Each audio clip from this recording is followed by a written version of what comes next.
Hebrews 12, Outline. This chapter has 5 main points. First, the race of faith. Second, the discipline of God. Third, make straight paths for your feet.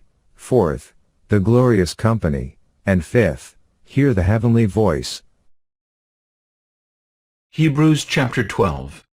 Therefore we also, since we are surrounded by so great a cloud of witnesses, let us lay aside every weight and the sin which so easily ensnares us, and let us run with endurance the race that is set before us, looking unto Jesus, the author and finisher of our faith, who for the joy that was set before him endured the cross, despising the shame, and is sat down at the right hand of the throne of God.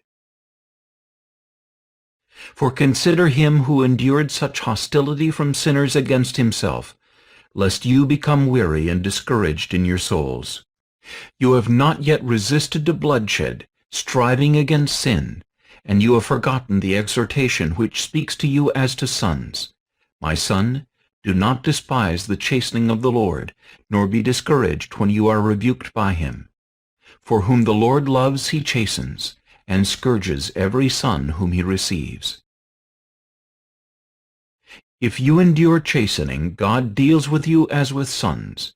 For what son is there whom a father does not chasten?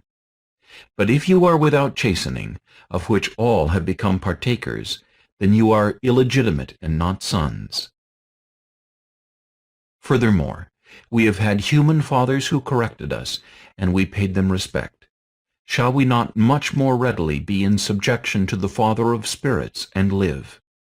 For they indeed for a few days chastened us as seemed best to them, but he for our profit, that we may be partakers of his holiness. Now no chastening seems to be joyful for the present, but painful.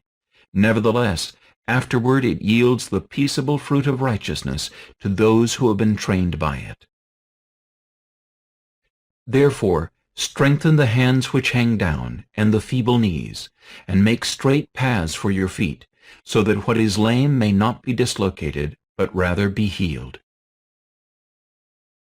Pursue peace with all people, and holiness, without which no one will see the Lord, looking carefully lest anyone fall short of the grace of God, lest any root of bitterness springing up cause trouble, and by this many become defiled, lest there be any fornicator or profane person like Esau, who for one morsel of food sold his birthright.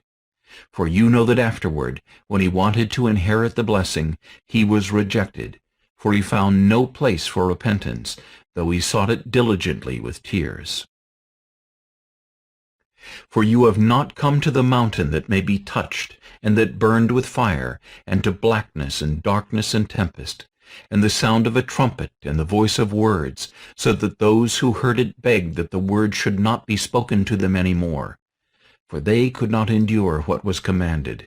And if so much as a beast touches the mountain, it shall be stoned or shot with an arrow. And so terrifying was the sight that Moses said, I am exceedingly afraid and trembling.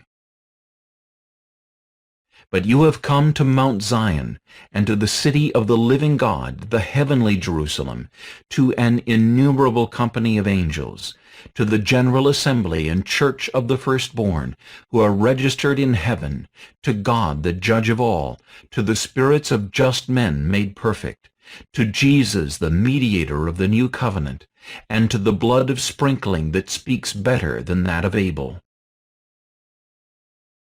See that you do not refuse him who speaks, for if they did not escape who refused him who spoke on earth, much more shall we not escape if we turn away from him who speaks from heaven, whose voice then shook the earth, but now he is promised, saying, Yet once more I shake not only the earth, but also heaven.